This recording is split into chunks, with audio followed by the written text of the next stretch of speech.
राजेश अपनी पत्नी लता, बेटे सुनील और बहू आशा के साथ शास्त्री नगर में रहता था। आशा अपने सास ससुर के साथ बिल्कुल भी अच्छा बर्ताव नहीं करती थी। एक दिन, बहू, मेरी ये छड़ी टूट गई है, चलने में बड़ी परेशानी होती है। तू सुनील से कहकर नई छड़ी बनवा देना। सासू माँ, एक तो इतने खर्चे होते हैं और ऊपर से आपकी ये छड़ी खरीदने निकलेंगे तो 1-1.5 से तो कम की तो आएगी नहीं। और वैसे भी आपको कहीं आना जाना तो होता नहीं। इस टूटी हुई छड़ी से ही काम चला लीजिए, इसकी मरम्मत करवा देते हैं। आशा वहाँ से चली जाती है। तभी उनके पति राजेश जी वहाँ आ जाते हैं। तुम क्यों झूठी उम्मीद बांधती हो अपनी बहू से? लता इतने सालों में इसने कभी भी हमारा सम्मान नहीं किया, आज क्या करेगी? तभी वहाँ उनका पोता रोहित आ जाता है। दादी, ये देखो मैं आपके लिए क्या लाया हूँ। क्या बेटा? आपकी पुरानी छड़ी टूट गई थी ना, तो ये मैं अपनी कमाई से आपके लिए छड़ी लेकर आया हूँ।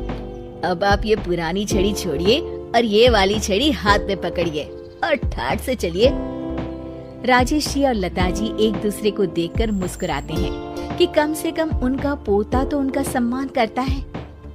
एक दिन सुनील अपने पिता के पास आता है और कहता है, पिताजी, आपने हमारा पुराना वाला घर अभी तक क्यों रखा है? मैंने कितनी बार कहा है कि हमें वो घर बेच देना चाहिए, अच्छे दाम मिल जाएंगे। मैं भी तो कितनी बार कह चुका हूँ कि वो घर मेरे जीते जी नहीं बिक सकता, वो हमारा पुश्तैनी घर है। ओफो पिताजी, कब तक इन पुश्तैनी घर को संभाल के रखेंगे? अब छोड़ भी दीजिए मोह माया, आपके पूजा पाठ के दिन है, कहाँ आप एक घर के मोह में लगे हुए हैं।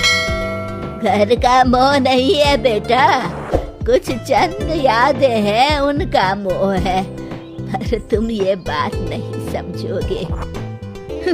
आपसे तो बात करना ही बेकार है। लता जी और राजेश जी अपने बहू बेटे के इस दुर्व्यवहार से बहुत दुखी होते हैं। उनके बहू बेटे उनके साथ दुश्मनों जैसा बर्ताव करते थे। एक दिन जब रोहित घर आया तो देखता है कि उसकी माँ आशा अपनी सास को भला बुरा कह रही होती है। हाँ, आप दोनों ने तो हद कर रखी है, बस हर वक्त कोई ना कोई मांग रहती है आपकी। अरे बहू, मैंने तो बस इतना ही कहा कि तेरे ससुर जी को ठंडे पानी से नहाने में तकलीफ होती है, तो इनके लिए गर्म पानी कर दिया कर। अगर मेरे हाथ पाँव चल रहे होते ना तो मैं ही कर देती, तुझसे ना कहती। हाथ पाँव तो अभी भी चलते हैं सासू माँ आपके, बस आप चलाती नहीं है। क्या मैं नहीं जानती कि ये सब नाटक है आपका, ताकि सारा काम मुझे ही करना पड़े। आशा वहाँ से चली जाती है और रोहित अपनी दादी के साथ इतना दुर्व्यवहार होता देख गुस्से से तिल मिला जाता है। वो गुस्से में अपनी माँ के पास जाता है। माँ, ये तुम किस तरह से दादी से बात करती हो? अरे तुझे नहीं पता बेटा, उनके तो 50 नाटक रहते हैं। खैर तू ये सब छोड़, मुझे तुझसे एक बात करनी है, और वो भी खुशखबरी वाली। कैसी खुशखबरी माँ? अरे तेरे पिताजी ने अपनी दोस्त की बेटी मेघा से तेरा रिश्ता तय कर दिया है। क्या मेघा से? माँ, पर हम तो बहुत अच्छे दोस्त हैं।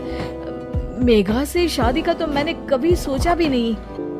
अरे नहीं सोचा तो अब सोच लेना। रोहित और मेघा बाहर एक दूसरे से मिलते हैं और बातें कर रहे होते हैं। मेघा, मुझे पता है कि हम दोनों की शादी होने वाली है, पर मैं तुम्हें एक बात अभी से बता देना चाहता हूँ। क्या रोहित? यही कि मेरी माँ एक अच्छी सास नहीं बनेगी, क्योंकि वो एक अच्छी बहू नहीं है। पर रोहित, आंटी को तो मैं बचपन से जानती हूँ, वो तो बहुत अच्छे स्वभाव की हैं। वो स्वभाव पता नहीं मेरे दादा दादी जी के लिए क्यों नहीं दिखता। उन्हें तो वो हर वक्त बुरा भला ही कहती रहती है। मैं चाहता हूँ कि उन्हें ये पता चले कि वो ये बहुत गलत कर रही है। मैंने कुछ सोचा है जिससे माँ सही रास्ते पर आ सकती है। मेघा, क्या तुम इसमें मेरा साथ दोगी? तुम जैसा कहोगी मैं वैसा ही करूँगी रोहित, मैं तुम्हारे साथ हूँ। मेघा और रोहित दोनों की शादी हो जाती है और मेघा अब आशा की बहू बनकर उनके घर आती है। बहू, ये देख, मैंने तेरे लिए ये हार बनवाया है। ये भी कोई हार है? मैं तो सोच रही थी कि आप मुझे डायमंड नेकलेस देंगी, पर ये क्या सस्ता सा हार पकड़ा दिया आपने मुझे। आशा को ये सुनकर गुस्सा आ जाता है। वो मेघा पर बरस पड़ती है।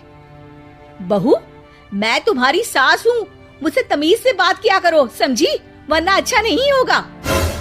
मम्मी जी, मैं भी आपकी बहू हूँ, आप भी मुझे ये धमकी मत दीजिए। मेरे पिताजी वकील हैं, अगर आपने मुझ पर कोई भी अत्याचार किया ना, बस एक ही बारी में अंदर करवा दूंगी। हाँ। मेघा रोहित की तरफ देखकर मुस्कुराती है। लता जी और रमेश जी देखते रह जाते हैं। मेघा कैसे अपनी सास को उन्हीं की भाषा में उनकी गलती का एहसास दिलाती है। जानने के लिए देखिए जैसे को तैसा